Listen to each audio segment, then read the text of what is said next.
आप सभी का हमारे चैनल आयुर्पथगामिनी बाय जीसीएम में हार्दिक स्वागत है। आज की इस वीडियो में हम पढ़ेंगे गैस्ट्रोइसोफेजियल रिफ्लक्स डिसऑर्डर के इन्वेस्टिगेशन एंड ट्रीटमेंट। इससे फर्स्ट पार्ट में हमने definition, causes, sign and symptoms and pathophysiology को कवर किया था। Investigations and findings. सबसे पहले जब जीआरडी के सिम्टम्स आएंगे तो हार्टबर्न, डिस्पेप्सिया, ये सारे जो सिम्टम होंगे तो सबसे पहले हमें कार्डिक जो कॉजेज है उनको एक्सक्लूड करना है। तो कार्डिक कॉजेज को एक्सक्लूड करने के लिए पेशेंट की ईसीजी कराएंगे, ट्रोप-टी, ट्रोपाई टेस्ट, जो हमें हमारे जो कार्डियक टेस्ट हैं वो सारे हम टेस्ट कराएंगे। अगर पेशेंट के वो नॉर्मल हैं देन वो एक्सक्लूड करेंगे कि ये जो हार्टबर्न या जो भी सिम्टम्स हो रहे हैं पेशेंट को ये कार्डियक कॉज की वजह से नहीं हो रहे। तो फर्स्ट हमारा जो स्टेप रहेगा वो रहेगा कि हमें ये एक्सक्लूड करना कि कार्डियक कॉजेज तो कोई नहीं है। अगर कार्डियक कॉजेज होगा तो ट्रीटमेंट उसके अकॉर्डिंग होगी। Next, diagnosis majorly on the basis of symptoms होता है। फिर एंडोस्कोपी जो है वो करवाएंगे पेशेंट की। एंडोस्कोपी का पर्पज क्या होगा? To visualise oesophageal mucosa and identify complications. इससे फर्स्ट पार्ट में जो वीडियो हमने पढ़ी उसमें हमने ग्रेडिंग देखा था। जो ग्रेडिंग थी A, B, C, D, तो उसमें क्या था कि जो वुंड का साइज है वो लेस देन 5 mm है, ग्रेटर देन 5 mm है, उसके हिसाब से तो एंडोस्कोपी से हमें पता लगेगा। जो ईसोफेजियल म्यूकोजा है उसको हम आइडेंटिफाई करेंगे, कोई कॉम्प्लिकेशन है वो देखेंगे। फाइंडिंग क्या मिल सकती है? अगर इरोजिव ईसोफेजाइटिस होगा तो इन्फ्लामेशन एंड अल्सरेशन मिलेगी। अगर बेरेट ईसोफेगस होगा तो जो कोलुमनर एपिथेलियम है वो रिप्लेस्ड हो जाएगी स्क्वेमस एपिथेलियम से। Columnar epithelium replacing squamous epithelium, यानी कि जो पहले सिंपल स्क्वेमस एपिथेलियम थी वो कोलुमनर एपिथेलियम से रिप्लेस हो जाएंगी। स्ट्रक्चर्स होंगे तो जो ईसोफेगस है वो नैरो मिलेगा। तो ये हमें जो एंडोस्कोपी है उस पर फाइंडिंग्स मिलेंगी। इरोजिव ईसोफेजाइटिस, विजिबल ब्रेक्स और erosions in the oesophageal mucosa. Grading जो हमने लॉस एंजल्स क्लासिफिकेशन में grade A, B, C, D पढ़ा था। अगर A होगा तो क्या होगा? 1 और more mucosal break less than 5 mm। B होगा तो एटलीस्ट 1 ग्रेटर देन 5 mm का अल्सर या ब्रेक होगा but not continuous between the folds. Grade C होगा तो जो म्यूकोजल ब्रेक्स हैं वो कंटिन्यूअस होंगे between greater than equal to 2 folds, लेकिन 75% से कम ही सर्कमफेरेंस कवर होगी। अगर ग्रेड डी होगा तो म्यूकोजल ब्रेक्स जो है वो greater than equal to 75% oesophageal circumference को कवर करेंगे। नॉन इरोजिव में, अब नॉन इरोजिव समझ आ रहा है कि इसमें इरोजन्स अभी नहीं डेवलप हुए हैं। तो normal appearing mucosa despite the reflux symptom, patient को सिम्टम्स आएंगे जीआरडी के लेकिन जो म्यूकोसा है वो नॉर्मल दिखाई देगी। Diagnosis mostly bye pH monitoring से इसका किया जाता है। हियाटस हर्निया की कंडीशन होगी तो protrusion of stomach into the thoracic cavity through the diaphragmatic हियाटस। जब वीक डायफ्राम होगा तो वहां से जो एब्डोमेन का कुछ पार्ट है वो प्रोट्रूज होके हर्निएट होके ऊपर चला जाएगा, जिसको हियाटस हर्निया कहेंगे। तो यहाँ पे डायग्राम में आपको दिखाई दे रहा है linear ulcerations and pale mucosa in a patient with erosive esophagitis। ये इंडिकेट कर रहा है कि जो म्यूकोजल ब्रेक्स हैं वो कैरेक्टरिस्टिक्स हैं जीआरडी के। म्यूकोजल ब्रेक्स यहाँ पे दिखाई दे रहे हैं, लीनियर अल्सरेशन दिखाई दे रही है, म्यूकोसा पेल दिखाई दे रही है। तो ये किस पेशेंट की एंडोस्कोपिक फाइंडिंग है? इरोजिव ईसोफेजाइटिस वाले patient. Barrett oesophagus, Barrett oesophagus में क्या होगा? Columnar metaplasia replacing the normal squamous epithelium.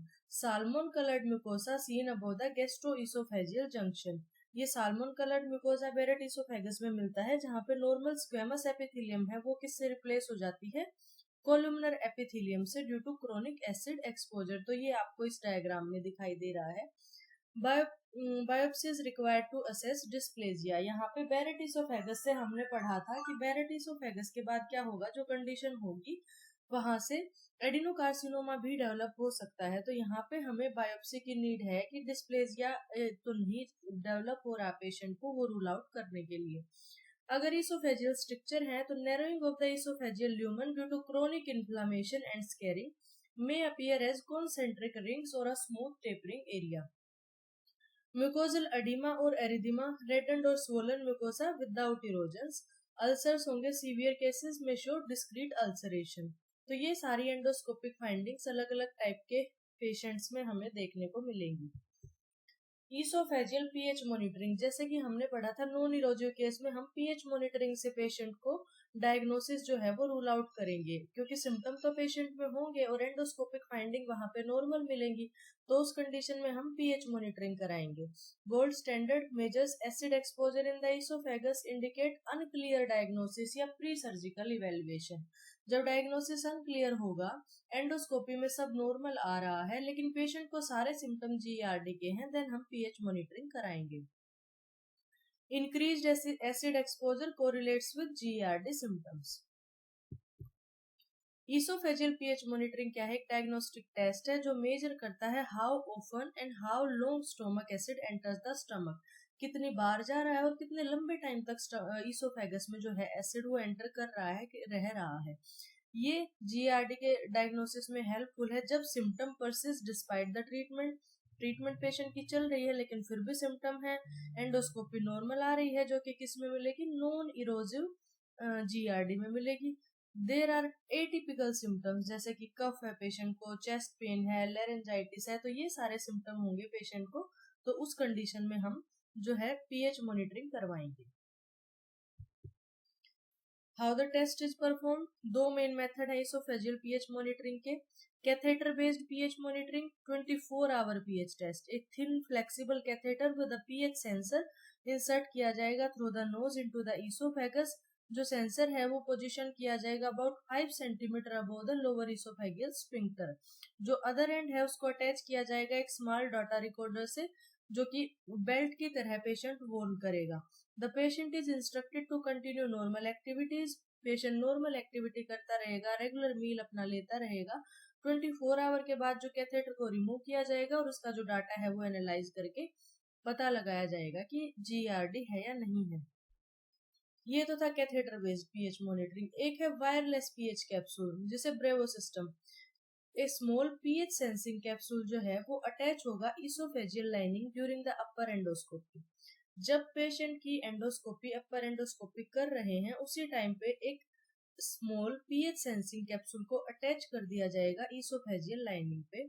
जो कैप्सूल होगा वो वायरलेसली ट्रांसमिट करेगा pH data to an external recorder for about 48 to 96 hours.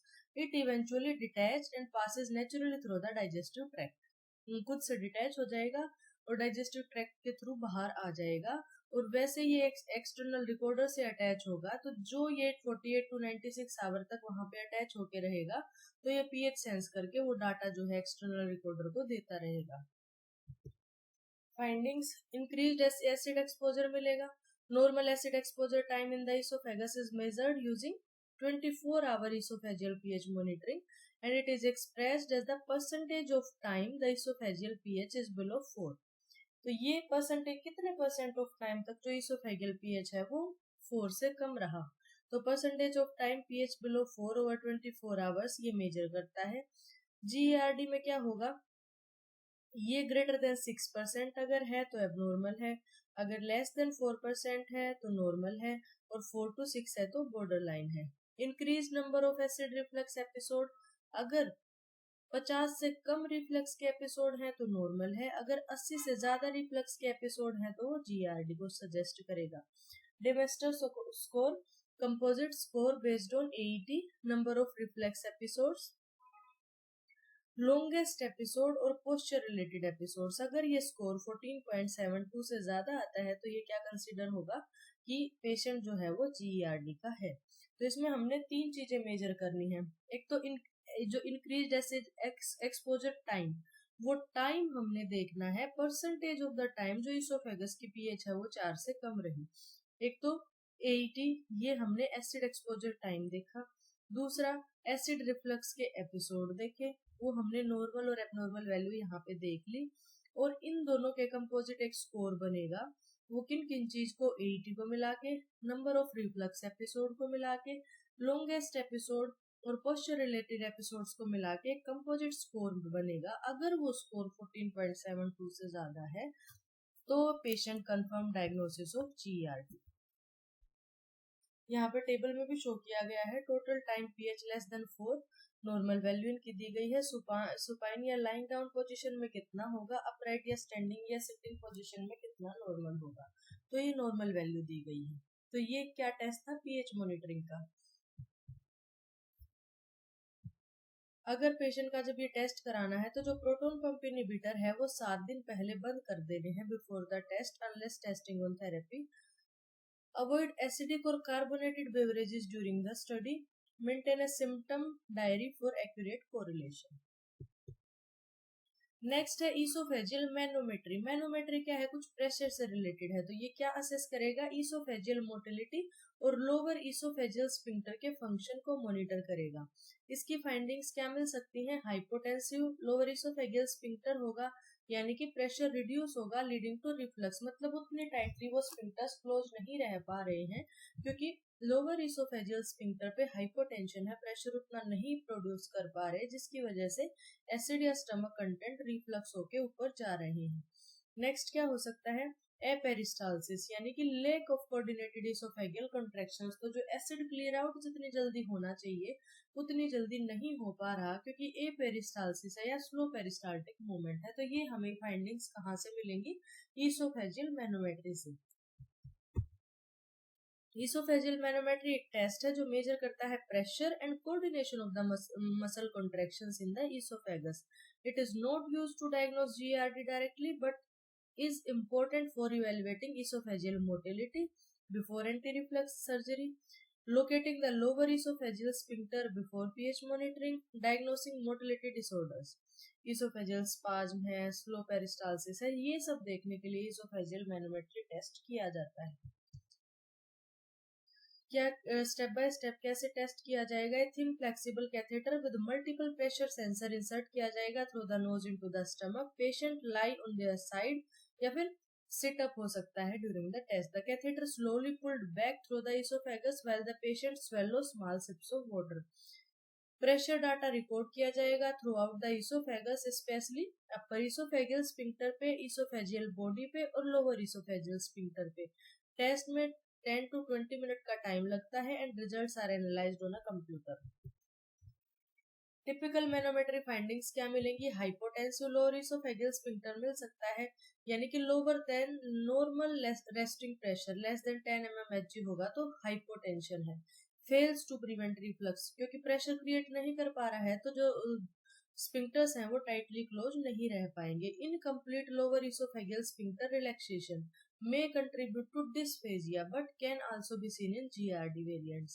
Weak और ineffective esophageal peristalsis, तो inadequate wave strength होगी, non propagating swallows, तो clearance of reflux acid proper नहीं हो पाएगा और एसिड का एक्सपोजर वहीं पे होता रहेगा और वो म्यूकोसा को डैमेज करता रहेगा। हियाटल हर्निया को देख सकते हैं, fragmented peristalsis, uncoordinated contractions with gap in pressure wave, ये भी हमें मैनोमेट्री से पता लगेगा। नॉर्मल मैनोमेट्री में मैनी पेशेंट विद जीआरडी में still have normal oesophageal motility, जिनमें स्ट्रक्चरल डिफॉर्मिटी या लोअर इसोफेजियल स्फिंक्टर हाइपोटेंशन या पेरिस्टाल्टिक मूवमेंट में एबनॉर्मेलिटी नहीं मिलेगी तो उनमें मैनोमेट्री नॉर्मल मिलेगा test. Next one is barium swallow.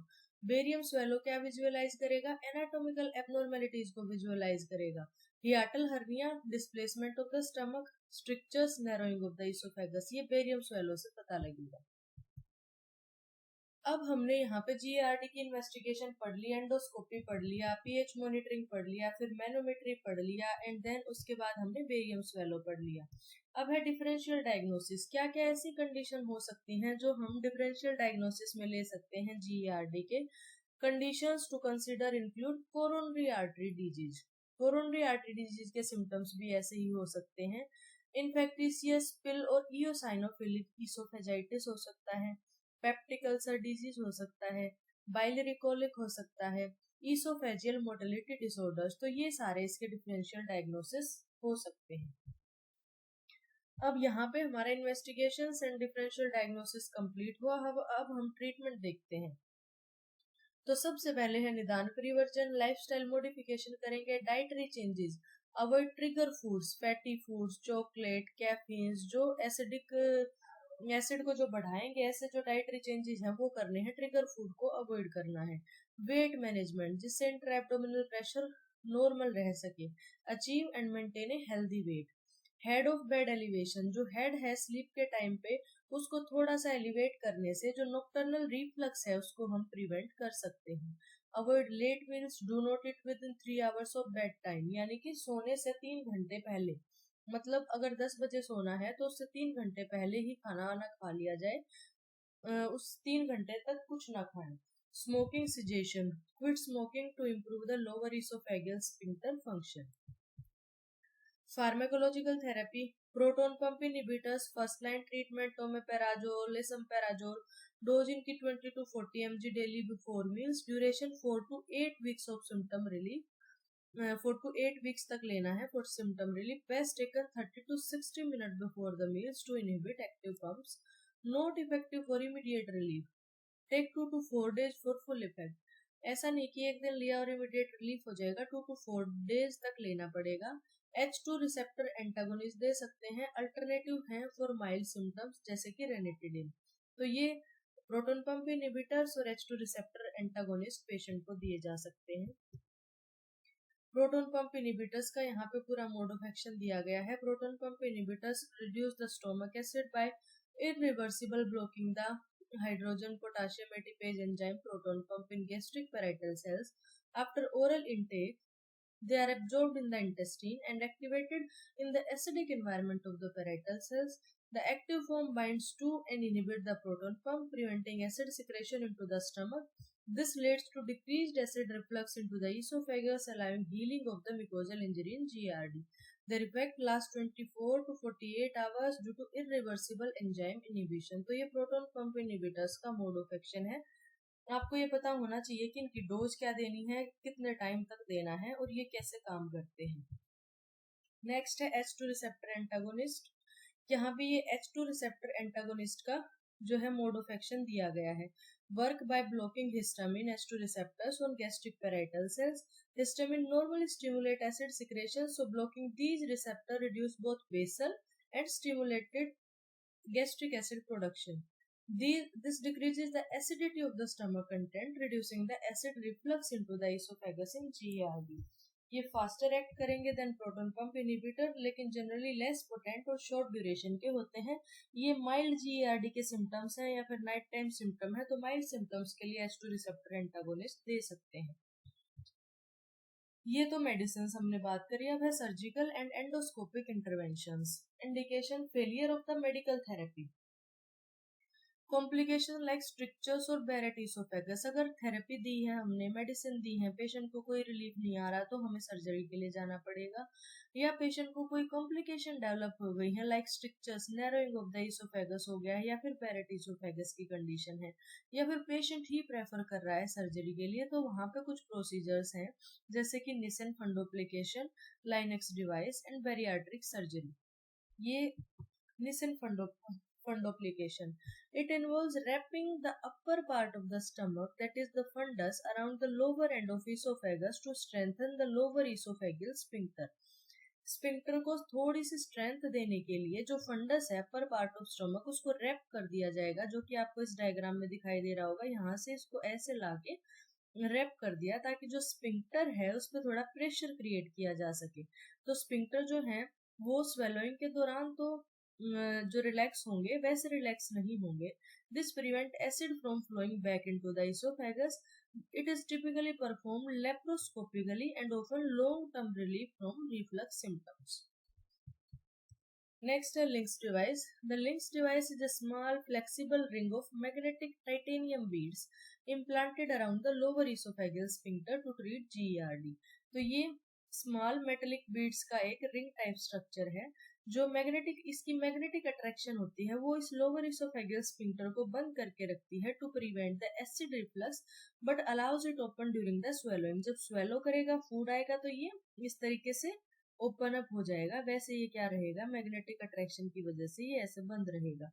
It is minimally invasive alternative to traditional surgery. The device preserve normal physiological function and can be removed if necessary.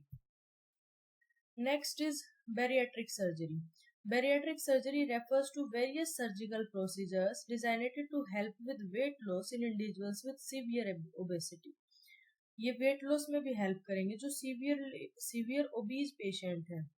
Common types include gastric bypass, sleeve gastrectomy and adjustable gastric banding. ये जो surgery हैं work करती हैं by restricting the food intake, यानी कि जब जैसे surgically remove कर दिया स्टमक का कुछ पार्ट तो ये पार्ट रह गया, तो जब पेशेंट जो खाना खाएगा वो कम खा पाएगा. Work by restricting the food intake and और altering digestion to promote weight loss. They also help improve obesity related conditions like diabetes, hypertension and sleep apnea.